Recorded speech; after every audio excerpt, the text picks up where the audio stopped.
Hello student, Sonu academy पर आप सबका स्वागत है। तो पिछली क्लास में हमने अव्यय पढ़े हैं। अब आज से हम काल स्टार्ट करेंगे। काल यानी कि समय। तो चलिए हम काल की डेफिनेशन जान लेते हैं और उसके भेद कितने होते हैं वो भी जान लेते हैं। तो चलिए, काल किसे कहते हैं, इसकी डेफिनेशन है, व्याकरण में क्रिया के होने वाले समय को काल कहते हैं। काल 3 प्रकार के होते हैं, जिसमें है भूतकाल, सेकंड होता है वर्तमान काल और थर्ड होता है भविष्य काल।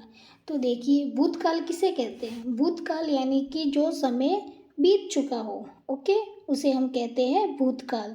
वर्तमान काल जो समय चल रहा हो, उसे हम कहते हैं वर्तमान काल।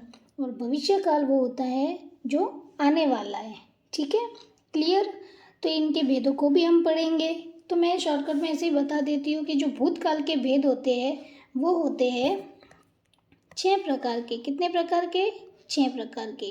वर्तमान काल के भेद होते हैं 5 प्रकार के और भविष्य काल के होते हैं 3 प्रकार के।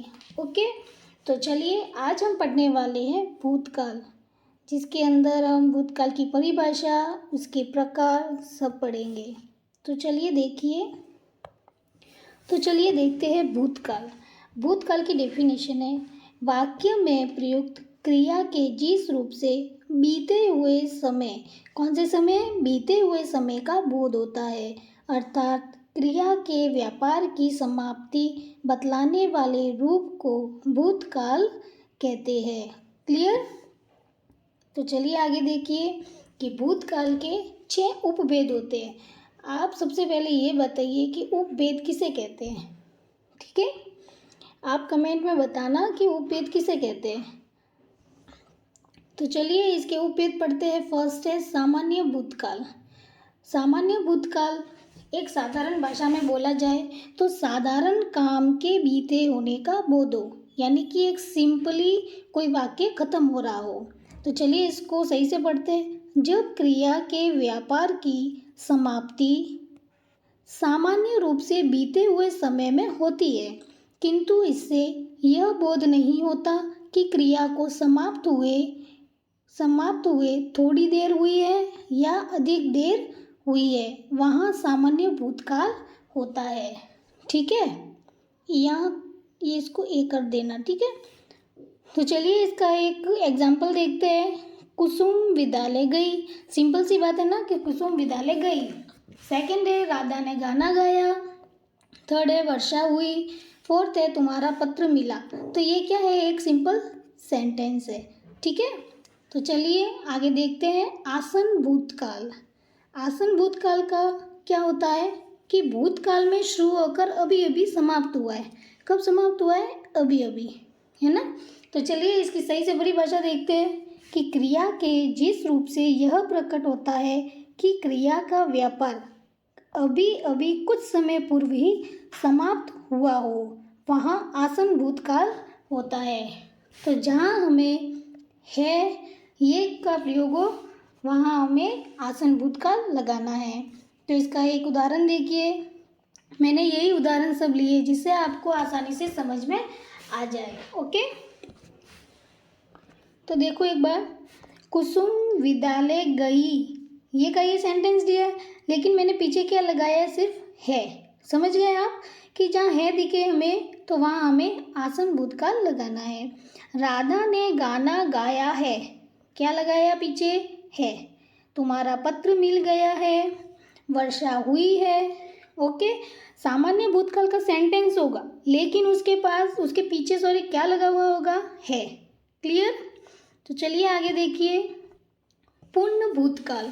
पूर्ण भूतकाल किसे कहते हैं? बीते हुए समय में कार्य के पूर्ण होने का बोध हो, कार्य पूरा हो चुका हो। देखिए ठीक से परिभाषा पढ़ते हैं।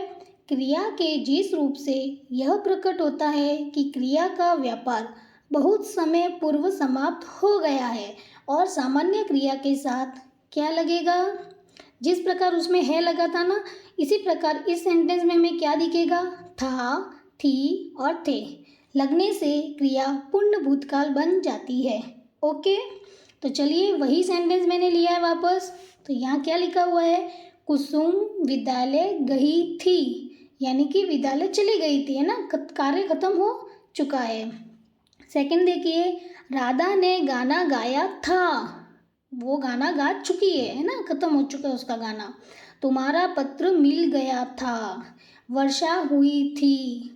समझ गए ना आप कि हमें सामान्य भूतकाल के अंदर पीछे है लगाएंगे तो आसन भूतकाल होगा, था थी लगाएंगे तो पूर्ण भूतकाल होगा। तो चलिए इसी प्रकार आगे का देखते हैं। आगे फोर्थ है हमारा अपूर्ण भूतकाल, जिसमें क्या होगा, क्रिया भूतकाल में जारी रहने का बोध हो, यानी कि अभी तक हमारी क्रिया क्या कर रही है, चल रही है, पूर्ण नहीं हुई है। तो इसकी परिभाषा देखते हैं। क्रिया के जिस रूप से यह ज्ञात होता है कि क्रिया का व्यापार भूतकाल में अपूर्ण रहा, अर्थात निरंतर चल रहा है, उसकी समाप्ति का पता नहीं चलता है, वह अपूर्ण भूतकाल होता है। ठीक है, पूर्ण काल में सेंटेंस यानी कि वाक्य हमारा कार्य पूरा हो चुका है, लेकिन यहाँ कार्य अभी तक चल रहा है, इसमें ये पता नहीं चलता है कि कार्य अभी चल रहा है या खत्म हो चुका है, तो वहाँ हमारा होगा अपूर्ण भूतकाल। तो इसके एग्जाम्पल, तो इससे पहले देखिए कि इसमें हमें क्या मिलेगा, रहा था, रही थी और रहे थे।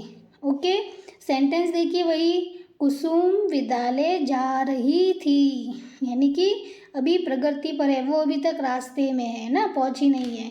बालक सो रहा था, छात्र आ रहे थे, वर्षा हो रही थी। समझ गए आप। इसी प्रकार हमें ये सेंटेंस में क्या देखने को मिलेगा, रहा था, रही थी और रहे थे।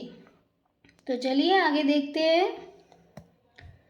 संदिग्ध भूतकाल, इसमें क्या होता है, संदिग्ध, देखो नाम से ही पता चल रहा है कि संदेह, क्रिया के भूतकाल में होने का संदेह प्रकट हो, है ना। सिर्फ आपको ये भूतकाल, वर्तमान काल और भविष्य काल का थोड़ा ध्यान रखना पड़ेगा, बाकी इसमें हमें अधिकतर सेंटेंस मिलते जुलते ही मिलेंगे। तो देखिए, क्रिया के भूतकाल में होने का संदेह प्रकट हो रहा है, क्या प्रकट हो रहा है, संदेह यानी शक। क्रिया के जिस रूप से उसके कार्य व्यापार होने के विषय में संदेह प्रकट हो, वहाँ संदिग्ध भूतकाल होगा। वहाँ हमें क्रिया में क्या मिलेगा, होगा, होगी, होंगे लगने से संदिग्ध भूतकाल बनेगा। तो देखिए वही सेंटेंस, कुसुम विद्यालय गई होगी, यानी कि घर वालों को पता नहीं है, सिर्फ ये पता है कि शायद वो विद्यालय गई होगी, है ना, अनुमान लगा रहे एक। बालक सोने गया होगा, छात्र आए होंगे, वर्षा होगी।